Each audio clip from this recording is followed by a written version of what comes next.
Hello everyone. In this video, I would like to discuss the problem D of code forces round educational code forces round 160. In this problem, you are given an array P of n elements, and all elements of this array are distinct. You can apply certain operations on this array. In one operation, you can select a contiguous subsegment of this array P and remove all elements of this segment except the smallest element, right? And at last you need to find the total number of reachable arrays from this original given array, right? So let's try to find out how we can calculate the total number of such reachable arrays. So इससे पहले हम find करना चाहते हैं कि ऐसी reachable arrays होंगी वो कैसी दिखेंगी, मतलब उन पे कंडीशंस क्या होंगी, राइट? सो लेट्स से जो कोई भी रीचेबल अरे होगी वो ऑब्वियसली जो ओरिजिनल अरे है उसका सबसीक्वेंस होगी, राइट? और सबसीक्वेंस मान लेते हैं, पहले कुछ एलिमेंट लिए हमने और ith एलिमेंट लिया पी ऑफ आई, राइट? और इसके बीच के सारे एलिमेंट उड़ा दिए, फिर पी ऑफ जे लिया और उसके बाद कुछ एलिमेंट और लिए. अब हम देखना चाहते हैं कि ऐसा पॉसिबल कब होगा, इन दोनों पे कंडीशंस फाइंड करना चाहते हैं. तो एक चीज़ तुम नोटिस कर सकते हो, मान लेते हैं कोई एलिमेंट कोई इंडेक्स है के, राइट? और such that minimum such that p of k is less than minimum of p of i, p of j. अगर ऐसा है तो आप देख सकते हो कि ये वाला सबसीक्वेंस पॉसिबल है ही नहीं, राइट? क्यों नहीं है? अगर इन दोनों इंडेक्स के बीच में कोई ऐसा एलिमेंट k एग्जिस्ट करता है p of k such that p of k is smaller than both of these, तो ये पॉसिबल नहीं हो सकता, क्योंकि आप पी ऑफ के को नहीं हटा पाओगे गिवन ऑपरेशन से, क्योंकि इसने बोला है कि स्मॉलेस्ट एलिमेंट नहीं हटा सकते आप कॉन्टिग्यूस सब सेगमेंट पर से, राइट? सो आप इसके लिए अब कंडीशन क्या होगी? इसके लिए कंडीशन ये होगी कि आपका कोई भी ऐसा के एग्जिस्ट नहीं करना चाहिए such that P of K is less than minimum of P of I P of J, right? So for each K आपका P of K should be always greater than और equals to minimum of P of I P of J, right? So ये condition आ गई आपकी final reachable अरे के लिए, and ये sufficient भी है, राइट? सो आपको अब बस टोटल नंबर ऑफ सब सीक्वेंसेस सेलेक्ट करने हैं ऑफ द ओरिजिनल अरे जो इस कंडीशन को सेटिस्फाई कर रही हूँ, राइट? ओके, बस अभी अब अपन डीपी से कैलकुलेट कर सकते हैं. हम let's say DP state define करते हैं. डीपी ऑफ आई ये क्या रिप्रेजेंट करेगा? Number of reachable arrays, number of reachable arrays 0 से i के बीच में such that their last element is p of i, right? आपको p of i को रखना है, मतलब p of i को डिलीट नहीं करना. इससे पहले के कोई भी एलिमेंट आप डिलीट कर सकते हो. तो ऐसे total number of reachable arrays आपको इस डीपी स्टेट में स्टोर करवाने हैं. ओके, अब आपको डीपी स्टेट पता लग गई.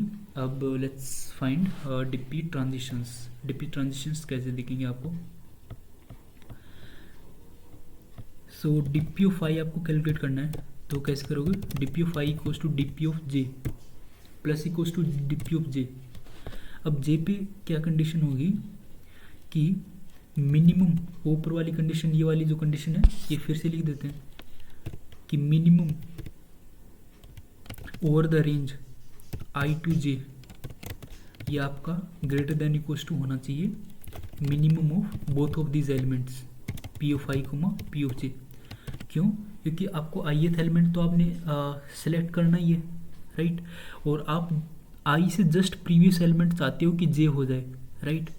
सो पी ऑफ आई और पी ऑफ जे के बीच में कोई भी मिनिमम एलिमेंट एग्जिस्ट नहीं करना चाहिए, कोई भी मिनिमम एलिमेंट इन दोनों से छोटा नहीं होना चाहिए, तभी आपका ये जो सब सीक्वेंस होगा ये रीचेबल होगा, तभी आप डीपी ऑफ जे को ऐड कर पाओगे। ओके, सो ऐसे आप डीपी ट्रांजिशंस लगा सकते हो। सो ये आपका ऑर्डर ऑफ एन स्क्वायर में सोल्व हो जाएगा, बट आपको ऑर्डर ऑफ एन में सोल्व करना है या एन लॉग एन में सोल्व करना है। तो बेसिकली आपको जो जे हैं डीपी ऑफ जे ये आपको फास्ट कैलकुलेट करने हैं। ये कैसे करोगे? ओके, ये भी इजी है। इसके लिए हम क्या करेंगे, हम एक थोड़ा इसको और ऑब्जर्व करते हैं कि ये जे कैसे देखेंगे डीपी ऑफ जे। मान लेते हैं कि कुछ एलिमेंट जो है ना डीपी ऑफ जे, आपका P of j is greater than equals to P of I, right, मान लेते हैं ऐसा है। तो एक चीज़ आप नोटिस कर सकते हो इधर कि आई और जे के इंडेक्स के दोनों के बीच में पी ऑफ आई से छोटा एलिमेंट एग्जिस्ट करना ही नहीं चाहिए, right. Okay, P of I से छोटा एलिमेंट एग्जिस्ट करना ही नहीं चाहिए अगर P of J greater than equals to P of I है। तो आप ऐसी डीपी स्टेट तो डायरेक्टली ऐड कर सकते हो, राइट, ऐसे जे तो डायरेक्टली ऐड कर सकते हो सच दैट पी ऑफ मतलब जेथ इंडेक्स से आई इंडेक्स के बीच में सारे एलिमेंट आई से बड़े या बराबर हों, राइट। दूसरे इंडेक्स जे कैसे होंगे? दूसरे इंडेक्स जे ऐसे होंगे जो स्ट्रिक्टली डिक्रीजिंग ऑर्डर में होंगे, मतलब P of I P of J अगर less than P of I है तो पी ऑफ जे से छोटा कोई भी एलिमेंट एग्जिस्ट नहीं करना चाहिए आई टू जे के बीच में, राइट। पी ऑफ जे से छोटा एलिमेंट एग्जिस्ट नहीं करना चाहिए। तो आप इसमें ये एक चीज़ ऑब्जर्व कर सकते हो कि जो आपके जो इंडेक्स होंगे जे, वो एक मोनोटोनिक स्ट्रिक्टली डिक्रीजिंग ऑर्डर में होंगे, राइट। सो ऐसे कुछ होंगे, आपका आई हुआ, राइट, फिर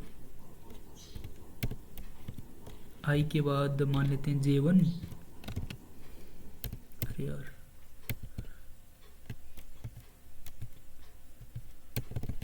ओके, मान लेते हैं जे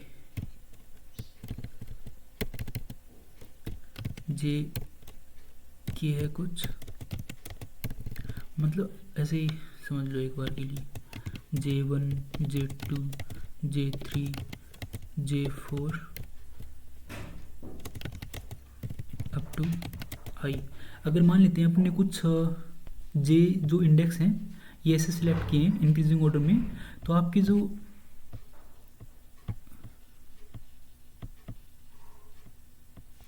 वैल्यूज होगी पी ऑफ जे की, पी ऑफ J1 ये भी इंक्रीजिंग ऑर्डर में ही होनी चाहिए, पी ऑफ J2,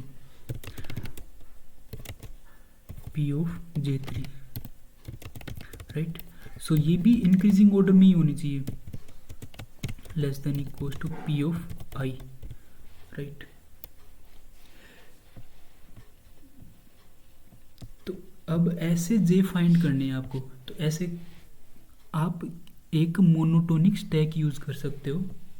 ये सच जे फाइंड करने के लिए हम एक मोनोटोनिक स्टैक लेंगे, उसमें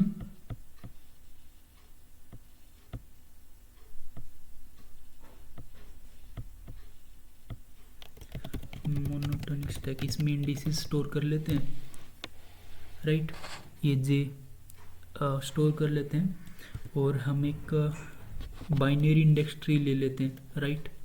बाइनरी इंडेक्स ट्री में इन डीपी स्टेट्स की वैल्यू स्टोर करवा लेंगे।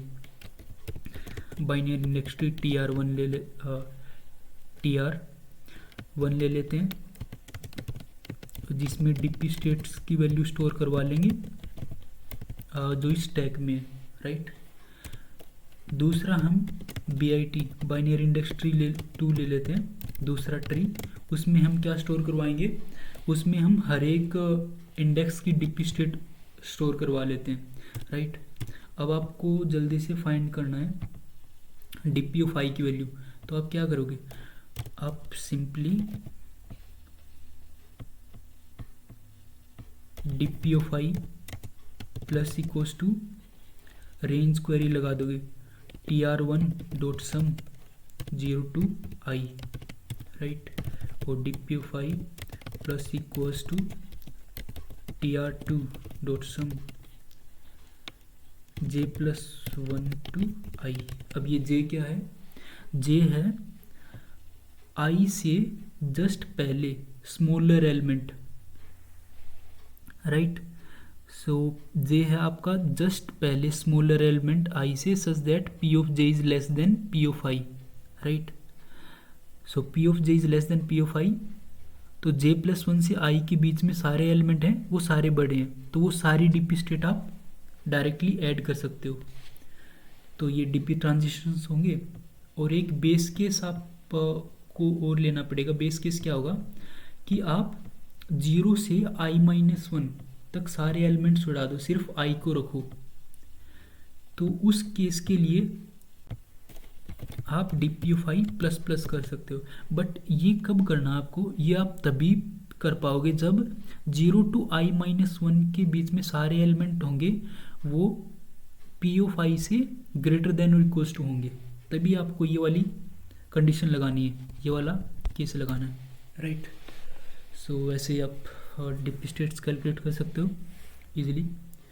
इसका कोड भी देख लेते हैं।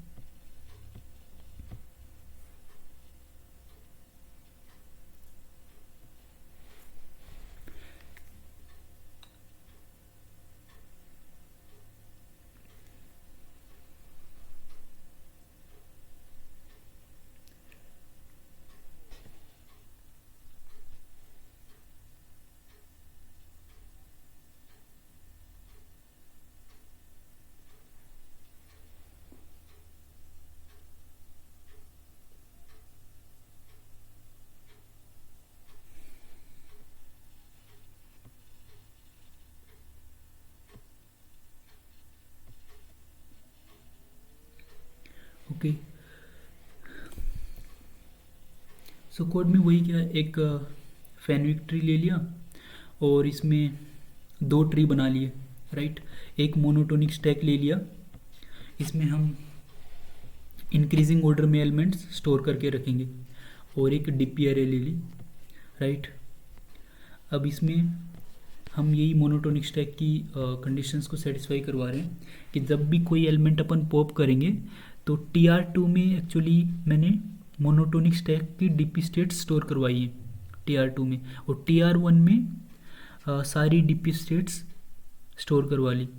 तो TR2 में जैसे ही हम मोनोटोनिक स्टैक से कोई एलिमेंट पॉप करने वाले हैं, तब हम इसके फैनविक ट्री से भी वो वैल्यू डिलीट करवा देंगे, राइट।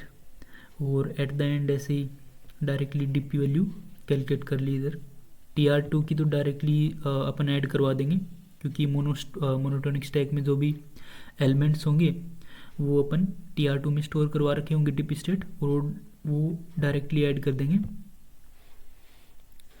राइट। सो ये, और एट द एंड हम DP स्टेट एक बार अपन ने कैलकुलेट कर लिया आई, तो दोनों ट्री में TR1 में और TR2 में दोनों में वो वैल्यू अपडेट भी करवा देंगे, और ith एलिमेंट को मोनोटोनिक स्टैक में पुश करवा देंगे, राइट।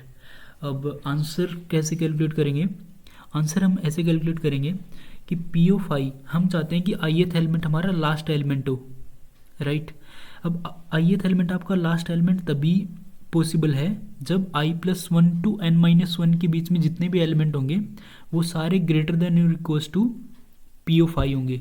अगर ऐसा है तब अपन ith DP स्टेट को आंसर में ऐड कर देंगे, right. So in this way we can solve this problem.